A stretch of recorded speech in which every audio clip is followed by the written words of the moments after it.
Welcome, everybody. I think we can start. Michael, I'll give you the stage. Thank you, Arthur. Good morning, everyone. Welcome to this webinar dedicated to how to sell DDP in the UK as if Brexit never happened. We are more than glad to run this webinar with you today. This topic seems to be very popular. We even if we run a lot of webinars the other way around and explaining how to sell goods in the EU on a DDP basis, but we appreciate that a lot of EU exporters are very interested to sell their goods on a DDP basis in the UK as well. So we believe that it would be interesting to go through this topic in a very detailed and in a practical way. Can we go to the next slide, Arthur, please? So the speakers of the day will be myself. My name is Michael Boulanger. I'm the CEO of the company RMB Boulanger. We'll have Arthur Sarkisian, who is our operational manager and our Mr. Brexit. Antons from Unsworth will tell you how goods can be imported in the UK from a customs perspective on a DDP basis. Clément Aloul from BBL will tell you how to export goods from customs purposes from France.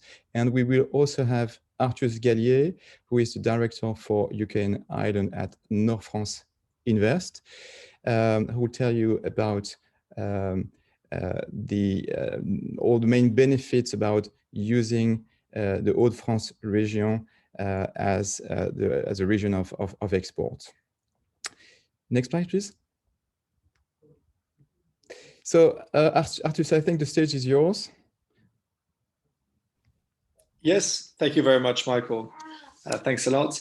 Thanks a lot for inviting me today. So basically, I'm the Hauts-de-France representative to the UK and the director for UK and Ireland within Hauts-de-France Invest. And Hauts-de-France Invest is basically the investment promotion agency for the Hauts-de-France region, which is on the map right here. And as you can see, it's basically the region going from the north of Paris all the way up to Calais and Dunkirk.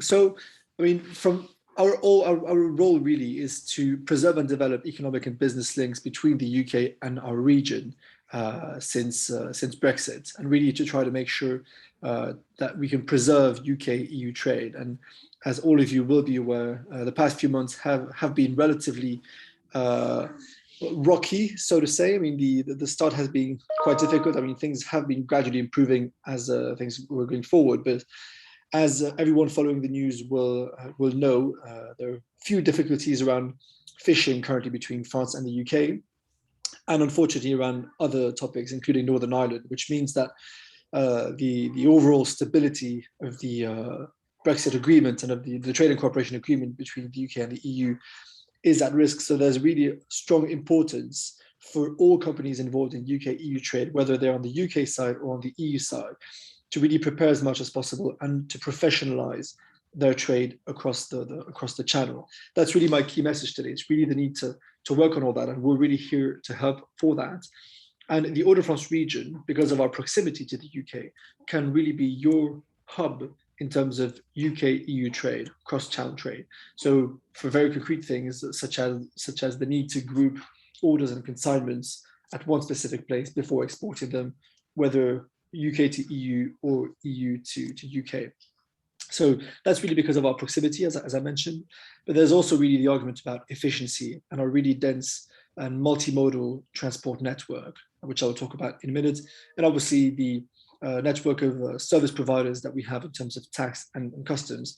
And that includes companies such as RMB Boulanger for tax, or such as Unsworth for customs services. And finally, resilience is also another important argument, given the diversity of our sectors in our regional economy, but also the diversity of skills for people in our region. Next slide, please.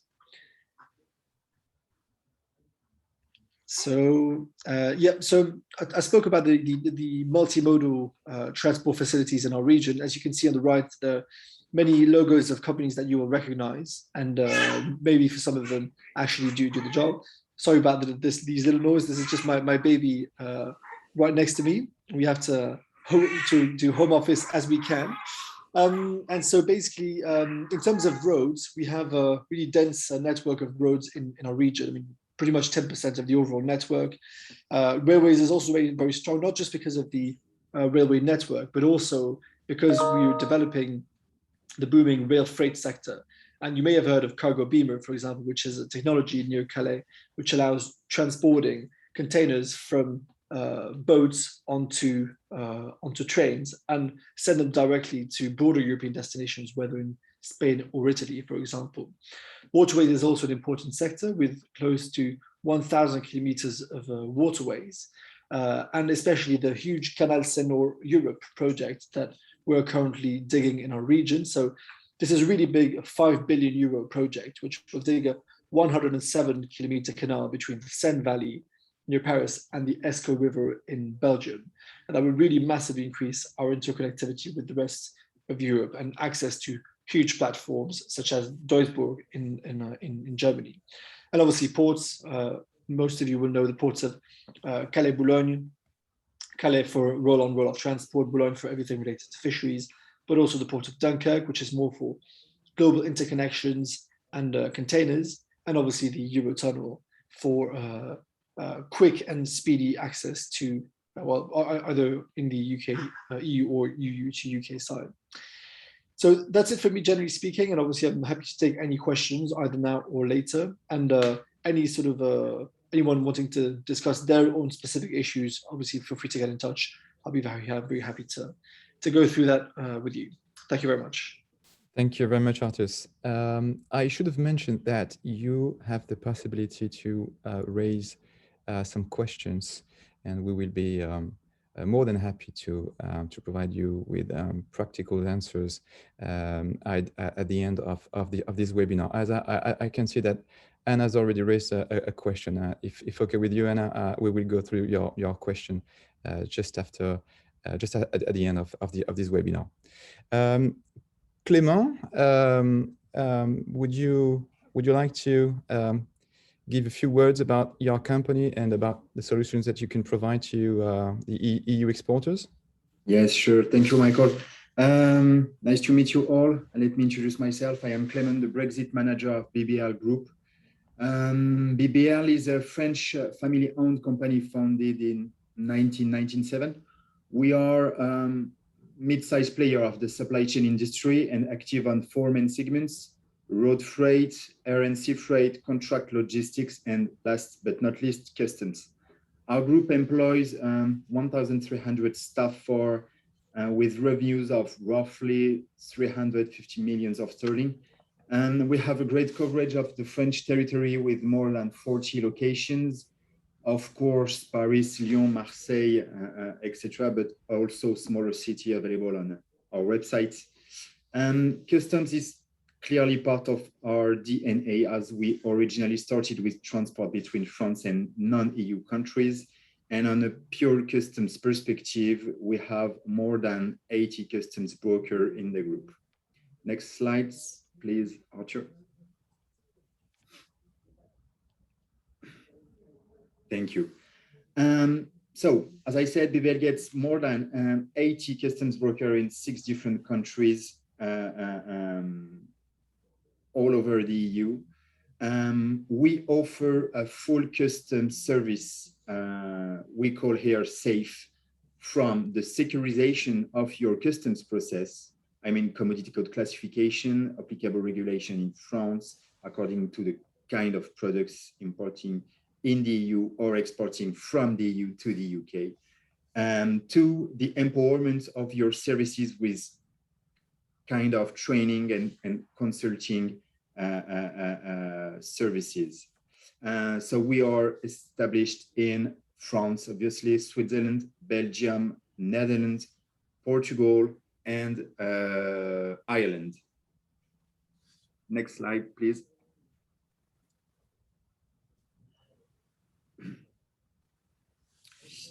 We clearly know how important is today for European shippers to keep their British clients and make their life easier considering the customs border put in place. This is why here at BBL, we have invested in hiring customs experts to make the customs clearance process very smooth after the 1st of Jan.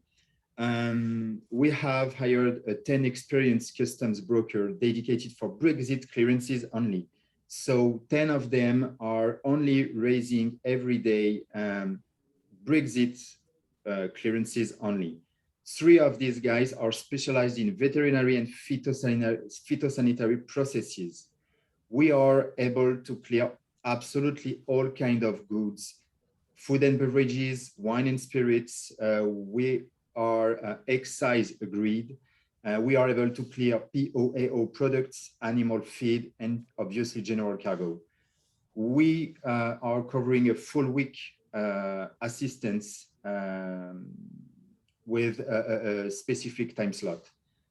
We are also able to automatize process, allowing clearance, very fast clearance of more than 100 or 200 commodity codes, which can be raised in a very, very short time. Yes, that's all for me. Thanks, everyone, and I let Anton continue the conversation. Hi, everyone. So yeah, Unsworth, we are a UK customs broker. So our volunteer will enable you to do clearances on your behalf in the UK.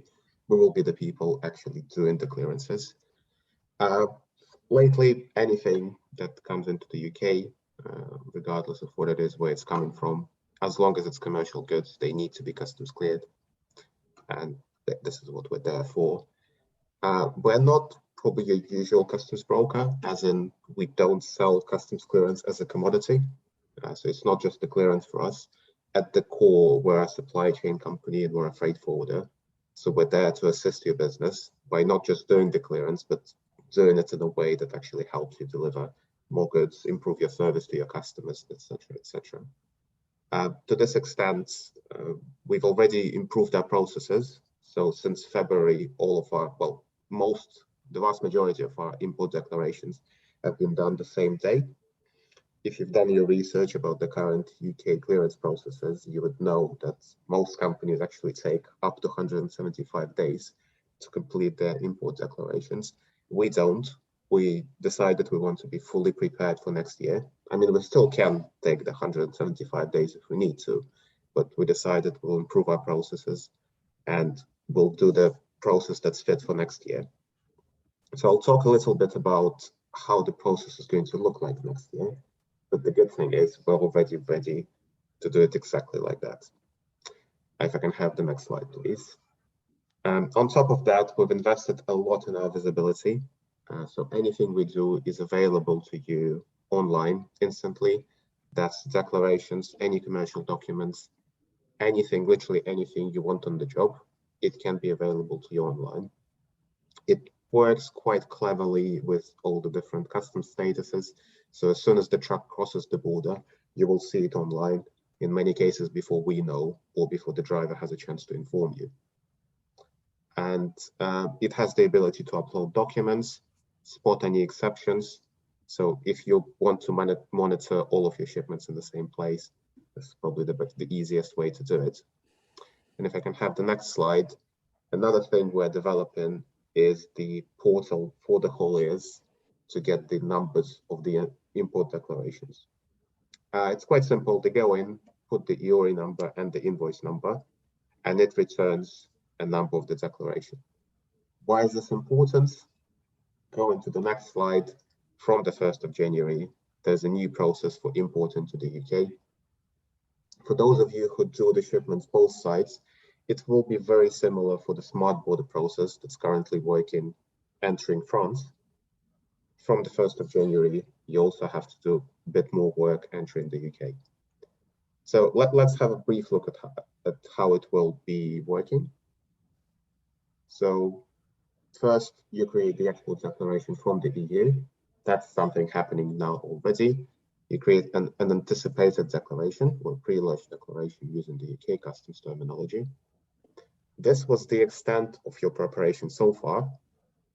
you did need to do a UK import declaration, but it wasn't checked at the border.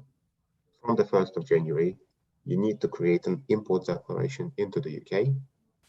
The number of that declaration, and this is why it's important to have that number passed to your haulier, it's entered onto a GVMS system, the Goods and Vehicle Movement System, which generates a GMR number, which is a Goods Movement Reference. Not to be confused with LRN, MRN, and all the other acronyms we've gotten used to in the last year. GMR is something new. This is what gets you into the UK. So that GMR number is passed to the ferry operator, same as currently drivers are scanning the export declarations from the EU. So it will be the export and the import in the form of GMR. And only then, if everything is in order, only then the truck is allowed on the ferry. So two things, really important to prepare your import declaration before the truck arrives at the border, ideally a few hours before. Secondly, it needs to be entered onto GVMS. So the haulier has to have that number, and they have to have the numbers of all the declarations on the truck, unless they group them under a transit declaration. If I can have the next slide, please. So this is basically the illustration of the same thing in a slightly more convenient format. So let's move over to the next slide immediately. Really important, firstly, that the driver scans all of the export declarations. A lot of you would have probably had issues where your local tax authorities are coming out to you and saying, look, these goods, we don't have proof that these goods have actually left the EU. This is because the export declaration hasn't been properly scanned in Calais or whatever is the point of leaving the EU. Very often drivers would scan like 3 out of 5 declarations, but not all of them.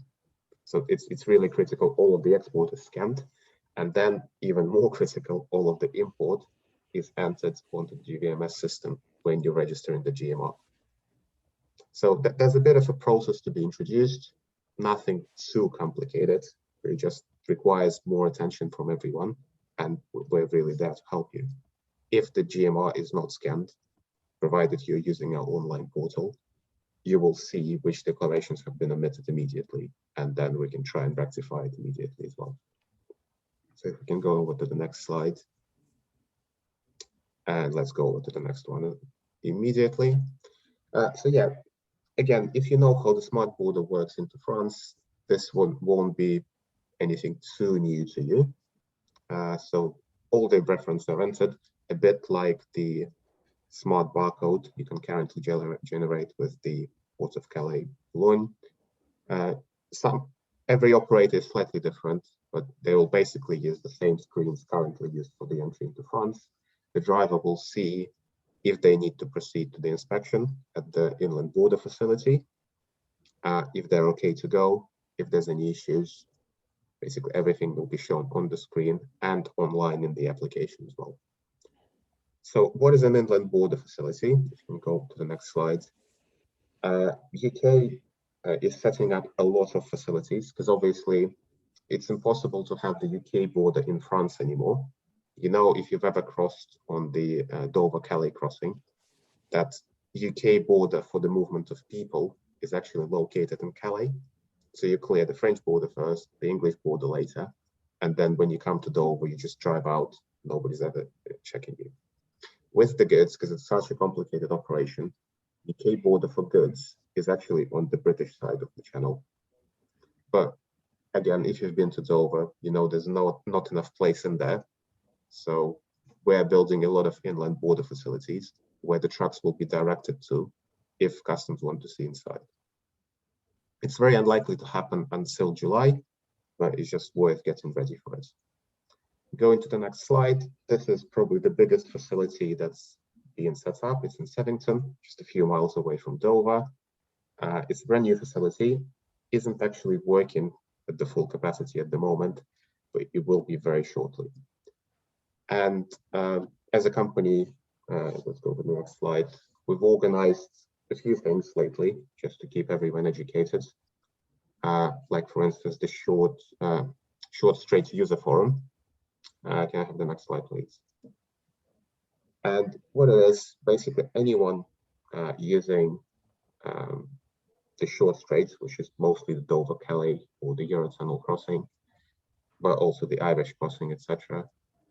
They're invited to join this forum where we express our concerns, share our opinion of what's happening with the UK-EU crossings, and just collectively try to make the process a bit better for everyone. So we meet on a monthly basis. The next meeting is actually the 2nd of December. You're very welcome to apply to be a member and have your input on it. We've organized a few trips to Calais, and there's another one coming to Dublin in a few weeks' time, which I think is on the next slide. And generally, we just try to educate as many people as possible so that everyone knows how to use the border effectively. And ultimately, even if you're not using our process, your trucks are not holding up our trucks that we're trying to get across smoothly. And that's really it. I think Michael will take it over from here. Yeah, thank you very much, Antons, for this very interesting information. As you understood, our purpose of today was also to bring the partners you need in order to have to be all set in case your company was interested to sell goods on the DDP basis in the UK. So now you know the right partners for the export and the import side as well. I would like to tell you a few words about our RMB, our company. We were founded in 1981, and we are pleased to serve around 600 customers that are based in 45 different countries. And we've reported last year 2.8 billion euros of operations to the EU national tax authorities. What do we do? We are definitely the VAT guys here today, and we will be telling you a lot about taxes and VAT.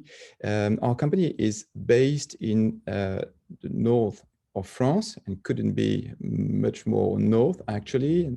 As you can see on the map, we are based near Lille.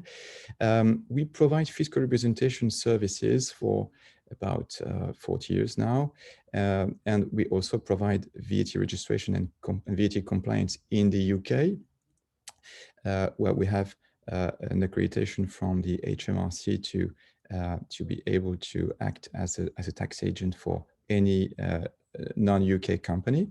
We also provide overall VAT consultancy, namely in case your company would need to make some corrections in your VAT declarations.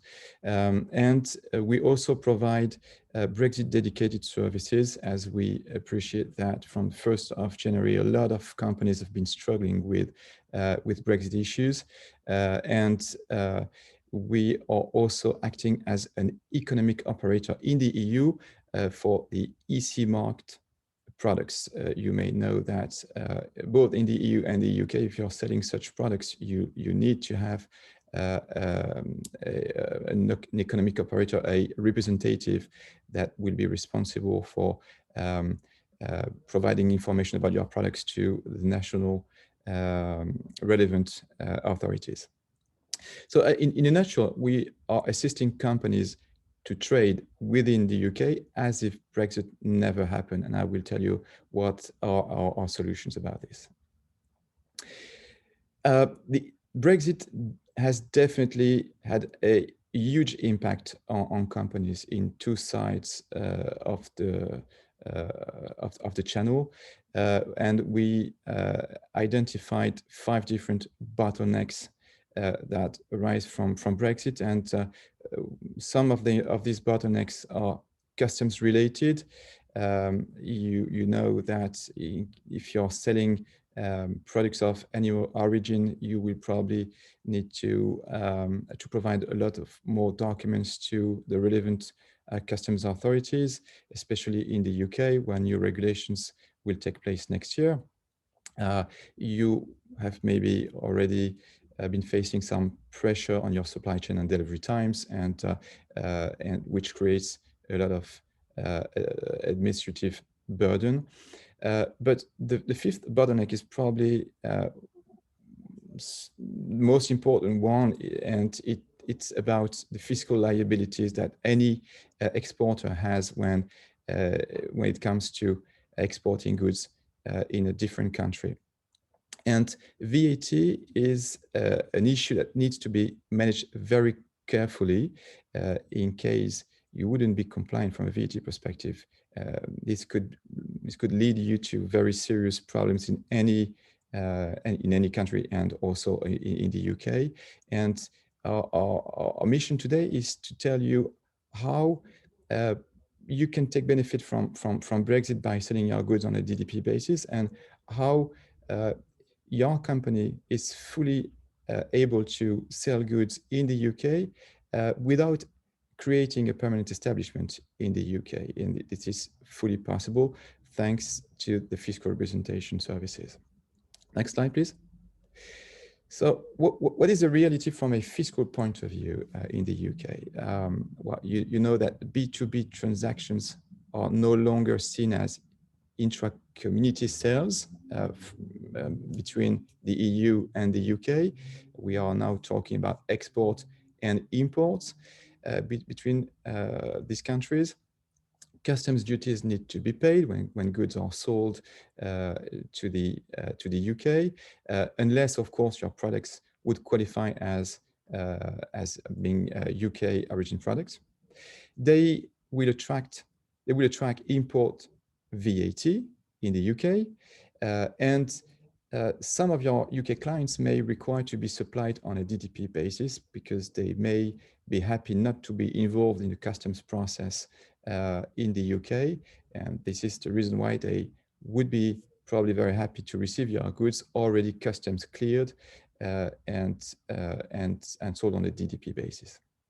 So the mission of our company is to help you to map your flows and to list your obligations in terms of VAT and how your goods can be sold on a DDP basis, just like they were sold before Brexit.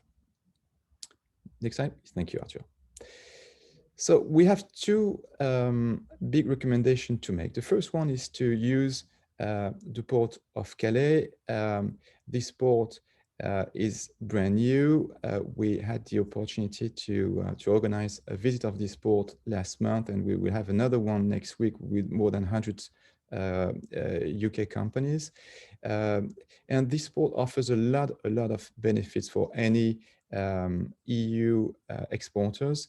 And we also would like to insist on the fact that it may be very helpful for your company to have your goods exported from Calais, but also using France as a unique country of export, so that you wouldn't have to deal with all customs authorities in each country of departure. There is multiple ferry crossings each day and a lot of possibilities to ship your goods through the tunnel as well. So we believe that this port is probably one of your best options to have your goods sold from the EU to the UK. The second recommendation we would like to make today, thank you, Arthur. So the second recommendation we would like to make is to make your company the importer of record in the UK. And that is what the DDP Incoterm is about, so that your clients are not involved in the customs process, because your company would be taking care of the export process, but also of the import process in the UK. And your clients would be buying from you as if Brexit never happened, because the goods would be sold already customs cleared. This would allow your company to keep full control on your supply chain and on your delivery times, which is, of course, of great importance for your company and your clients. And using this system, your company will not be subject to any corporate tax in the UK, because your company would not have any permanent establishment in the UK. Your company would just have a VAT registration in the UK. So this would contribute to maintain a good position on the UK market compared to your competitors that wouldn't use such a solution. So in a very practical way, what do you need to do if you would be happy to sell your goods on a DDP basis? The first thing to do is, in any case, to obtain a GB EORI number. If your company is based in the EU, you more than probably already have an EU EORI number. You would need then to have another EORI number, a second EORI number, GB1. This is not a big deal. It can be obtained in less than 40 hours, in 24 hours, so sorry for this. And the second thing to do is to register for VAT and to appoint a good tax agent. Being registered for VAT in the UK would allow your company to benefit from the postponed VAT accounting. And that means that your company wouldn't have to pay any import VAT in the UK. You probably have such a mechanism in your country, in your EU countries of establishment, but this auto liquidation also works in the UK. France has signed a very interesting mutual tax reciprocity between France and the UK that can be of great help. And there is no requirement to set up a bank guarantee with the British tax authorities, with the HMRC, if you decide to register for VAT in the UK. So there will be absolutely no money to give to the HMRC if you would like to proceed with a VAT registration in the UK. And of course, this would contribute to lower the VAT compliance costs in this country. The third thing to do would be to appoint a good customs broker in France who would take care of your export formalities. And Clément from BBL has just told you how to proceed. And the last thing to do would be to appoint a good customs broker in the UK, and Unsworth would be more than happy to take care of your import formalities. So this slide is very important because you can see that we are working as a team with our partners, and with all these partners, you have all the solution to sell your goods on a DDP basis in the UK. Next slide, Arthur. Sure, Michael. So I give you the stage, Arthur, to go through some very interesting and practical cases. Well, thank you. And of course, the Brexit superstar must have the stage at some point. Thank you very much, Michael. So maybe now from a practical point of view, what is exactly happening? What are the steps to be taken, and how this really looks like in the reality from at least our point of view. So you have here a schematic overview on your screen that shows what our solution is basically proposing. You are an EU company, whether you are a French company or a Dutch one or a Latvian one, it doesn't really make any difference. The principle is always the same. Now, the first thing to do is, as Michael already said, is to have an EORI number in the UK. Obviously, we only had one up until the 31st of December last year. It was valid for the whole of the European Union. The UK was part of it. Now it's not the case anymore. So you need a British EORI number in order to be identified at the customs in the UK. A VAT registration number in the UK would be well, very important to have if you would choose for a DDP solution, making sure that you are the importer of records in the UK. And I'll tell you later on more about the use of having this VAT number in the UK. And obviously then to apply postponed VAT accounting, deferment of import VAT, call it whatever you want. The most important thing to say here is that there is no cash flow impact when you are importing your goods in the UK. We cannot solve the thing that for some products you may be paying duties, obviously, depending on the origin of the products and the type of products, what the rate of that duty would be in the UK. But at least the VAT, which is, well, the full rate of VAT in the UK is the same as in France, it's 20%. At least that we would be able to cut out by not paying it and by filing it. the customs authorities and the fiscal authorities. Now, what about then during the registration process?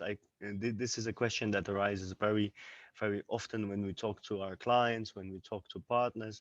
They say, well, that's great, you have a solution, you have to register for VAT in the UK, and then I can import DDP. But everybody says, and everybody knows, that the waiting times are sometimes very long.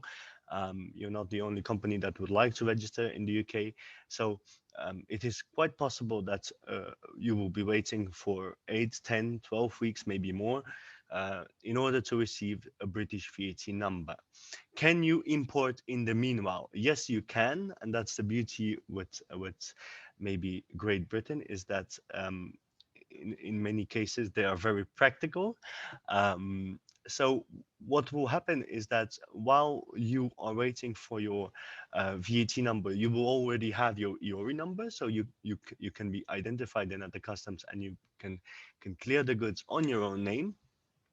Now, not having a VAT number means that the postponed VAT accounting, the VAT deferment account, cannot be used, because it is, well, directly linked to the fact that you will not pay it, but you will then obviously file it in your VAT return, which you can't because you don't have a VAT number. So VAT must be paid on import on that moment. So you will have a kind of a temporary cash flow impact, paying the VAT according to the rate of that product, and then asking it back in the future. And you also can already perform the sale that is following the import formality, because let's remind you that importing and selling DDP means that you are selling in the UK as if you would be a British company. It is a local sale, so the British client that is buying from you is buying from their perspective as if they would be buying from any other British company. But because of the fact that you don't have a VAT number just yet, you can't invoice the VAT, which is maybe logical, because if you don't have a number, you don't have a registration, you don't have the right to account for it. So what you can do is issue a kind of a temporary invoice that says that you are in progress of VAT registration, and that the number will be provided in due course. But in the meanwhile, you just invoice the gross amount of the amount to be invoiced. So basically, this means that this amount includes the VAT that in the end would have been invoiced if you would have had a VAT number, but you don't make the difference on your invoice. So you just give one gross amount on your invoice, and this will be later on well, corrected. Once you will have your VAT number received in the UK, you will reissue the same invoice, now with a breakdown of, you know, the net amount, the VAT, and the gross amount on it. So this is really a very practical solution, allowing companies to continue their trade, to give a full service to their British clients by being the importer, taking care of all those formalities, having maybe this minor disadvantage for a very short brief time of paying the import VAT, of collecting the VAT without really naming it like that, issuing some temporary documents, but in the end, receiving the VAT number, correcting the documents, and well, and continue business as usual. Now, once the number is received, we will then, as your tax agent, be responsible to file your VAT returns. We will also include then the VAT that was paid on the import in that intermediary period, if there would have been any imports already, as a credit on your VAT return, which would mean that you will get it back through the first VAT return submitted in the UK. By the way, these are quarterly, normally in the UK. We will then continue managing your VAT returns in the UK, because this is, as I said, the most important part of having the postponed VAT accounting in the UK. From that moment onwards, you will not pay any VAT anymore in the UK while importing and clearing your goods, and your invoices will look perfectly normal from that moment, because you will just have a British VAT number, and you will invoice your British clients with, you know, an invoice, as you know, which is a net amount, the correct rate of the VAT, and then the gross amount, which then will be obviously also filed in your VAT return, and the VAT collected, well, paid or offset against the credits that you had on the underside. So really a simple, well, a straightforward approach as you then are used probably in your own country as well. Maybe just small remark to say before I forget, the VAT rates in the UK are quite different in this case. That, well, the full VAT rate, of course, is 20%, just as it is in France, but they do have a lot more products in the UK that are zero rated, for example, which we in France or in other countries, Belgium, Germany, etc., have maybe a reduced rate. So make sure that you check really well which rate is applicable to your products, to your goods, and obviously we're there to assist you as well on that and to determine together with our partners what rate should be applied both on duties and the VAT part of it. I would also like to have a small focus moment on the B2C part of things, because maybe some of the people in our audience are well, trading or selling to private individuals. Similar to what we have had also a revolution on the B2C side in Europe. Many of you may have heard about the OSS and the OSS. Now, in Great Britain, in the UK, they also had their form of revolution in the beginning of this year, and we have new ways of how processing now the B2C sales. Obviously, this concerns everybody that sells through well, their websites, to B2C shops online, or through other ways, means. So we are talking about sales directly to private individuals, to consumers. Now, obviously, there are a couple of things to do. I think here as well, our recommendation would be, obviously, you can ship in some cases DAP as well, but this is not what we would recommend, and that would not be positive for your client's relationship with the private consumers, I believe. So we would again recommend you to ship DDP to the UK. We would again recommend you to basically apply the same schematic overview that we had just now. There are just a couple of how do you say that, well, differences with what we have discussed right now. So we do need an EORI number, we do need a VAT number. Any goods that are imported in the UK attract British VAT, obviously. You are selling to private individuals, so there are really no other exception rules. You have to collect VAT on that. There is one thing to say about the revolution that they had in Great Britain about B2C sales, is that if you are selling values below £135, so goods that or packages that are less than £135, which is more or less 150 euros, you have the obligation in any case to be VAT registered in the UK. Whether you are selling DAP or DDP, it doesn't really matter. The seller will be responsible in any way for the import formalities and subsequently for the VAT, in order to collect it and to pay it then to the British authorities. And then what concerns the packages above 135 euros, theoretically, of course, you could choose to ship those DAP, but again, here it would be really a recommendation to ship that DDP as well. Same thing, clear them on your own name and then sell it as a local sale to the private individual. In many cases, companies sell very often goods above and below this certain value. So it would really, in reality, and this is what I saw with many of my clients, in reality, it would really complex your internal processes of determining, was that package really this or that value? What should we apply?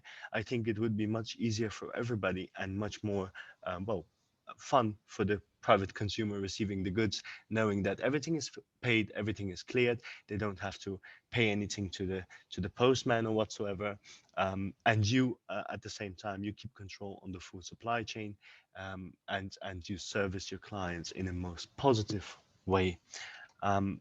That the part for what concerns B2C part, and maybe just a way to finish in a recap way again. I think here during our webinar we have repeated several things several times. This is the recap of it. Always check the VAT rates in the UK, regardless whether you're selling B2B or B2C. There are no reverse charges for local sales by non-established companies, just as we know in France, for example, or in Belgium. So there is always a VAT rate to invoice. Make sure that you know which one it is. Make sure that you are the importer of records, and make sure that the conversation is clear with your clients. But we would really press and recommend, based on our on what we have seen in our experience for the last year, DDP is really the way to go. It will really well, limit the bottlenecks and the possible pitfalls that you can have, especially knowing that well, multiple companies are involved. You have the haulier, you have the customs workers from both sides, you have us, the transport company, maybe a logistics center. It would be so much easier for everybody, and it will in the end cost much less than using some other forms of deliveries to the UK. And you remain a European company in that case. You remain a company, for example, a Belgian one or a French one. A VAT obligation, a VAT registration only has as a consequence that you have to file VAT returns. There is no even subject to or talk about corporate taxes in the UK. This is really out of scope for European companies that just have a VAT registration number. So that would be it for me. DDP is the way to go. We would really recommend that, together with our partners, and doing our best every day to service you guys as best as we can. So Michael, we are at the end of this presentation. I hope you enjoyed. Maybe take some time now to answer some questions. Absolutely. Thank you very much, Arthur, for this very, very clear information. Very pleased to have you as our in-house Mr. Brexit, always. We have a couple of questions. First question is from Anna, who says, an EU company A sells goods to GB company B on DDP terms. This commodity code attracts zero rate VAT. My question, does company A has to register for GB EORI and GB VAT number and make any report declarations to HMRC with regards to these supplies? So I will take this one, Arthur. So the answer, Anna, is yes. Even if your company is selling goods that attract zero VAT rate, they need to be reported in a UK VAT declaration. And this is the reason why your company needs to register for VAT in the UK, to report these transactions to the HMRC. And as regards to your question about the EORI number, the answer is yes as well.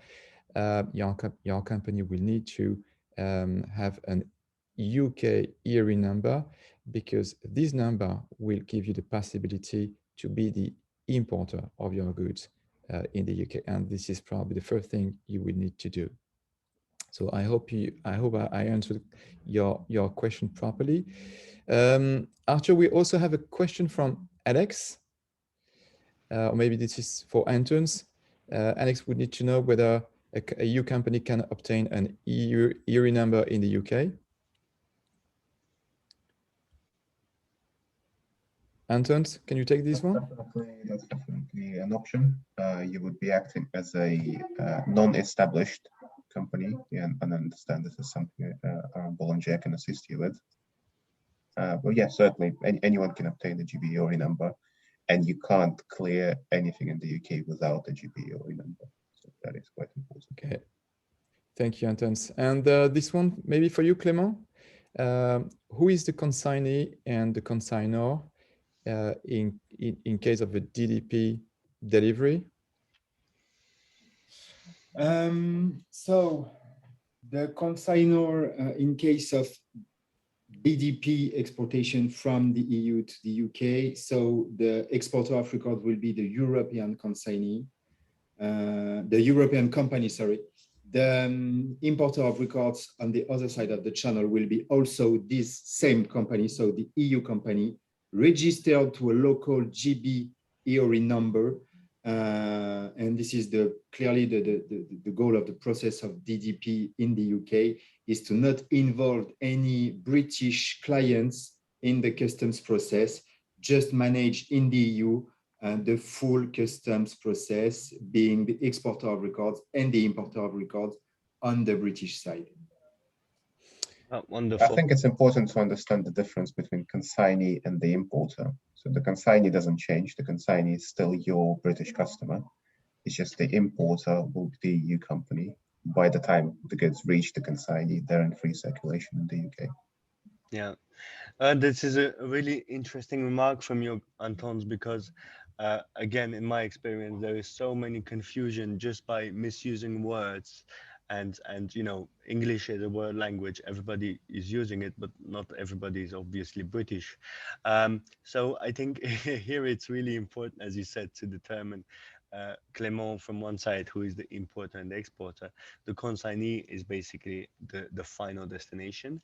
And I think maybe from a fiscal point of view, Michael, if I may, it's important to understand what is happening during this DDP process.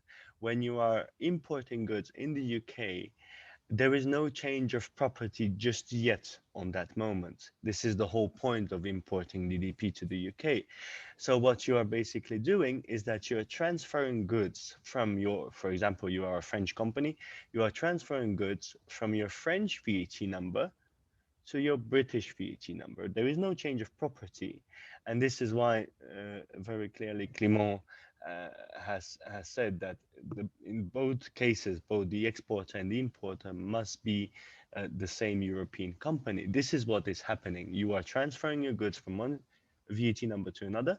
And so from a British perspective, when we are doing our part of the job, this is a kind of a, well, purchase. It's not really a purchase because it comes from yourselves, but this is the inbound flow, both from a customs point of view and also from a fiscal point of view. I hope this makes sense as well. Thank you very much, Arthur, for this additional explanation. We have a last question, or maybe it won't be a last one, from Jose Cartoso, who asking if Unsworth can also clear excise products like wine to a bond warehouse in the UK. Antons, can you take this one? Yeah, and it's not an easy answer, unfortunately. We can, but we have very limited capacity. So I understand you would need like the proper excise clearance with EMCS registration, etc. So at the moment, we're almost full for alcohol. So we can probably sneak in a couple of loads a week, but that's really about it. Unfortunately, we're not really looking for more alcohol to clear. Excise products are always a very sensitive issue because on top of VAT, on top of customs, you need to deal with another very complicated topic. And in our experience, there are very few companies in the UK being able or willing to clear excise products just because of the because these goods are so sensitive.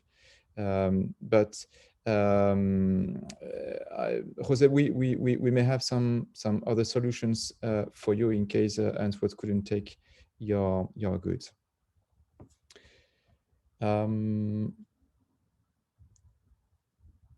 Any more question from anybody? Because it's almost 12 European time, and I think we are reaching the end of this presentation. Thank you very much for all of you for attending this webinar. We're very happy to be with you today. Arthur, anything to add? of course, we will be circulating the presentation as well as the contact details of my highly esteemed colleagues, Anton and Clement, artists as well, if you have any questions about the broader look on the region. So I think to thank everybody for your attention, for your participation, and we'll be certainly be in touch to give you opportunities as well to ask your questions after this session. And we'll be also circulating the video of this session so that people, colleagues maybe that didn't attend the webinar can maybe you can share it with them and they can look at it afterwards. Thank you very much. Thank you very much, Clement, Antons, Archis. Really happy as always to have you on the call. And I hope to see you all soon. Bye. Thank you, Arthur. Thank you all.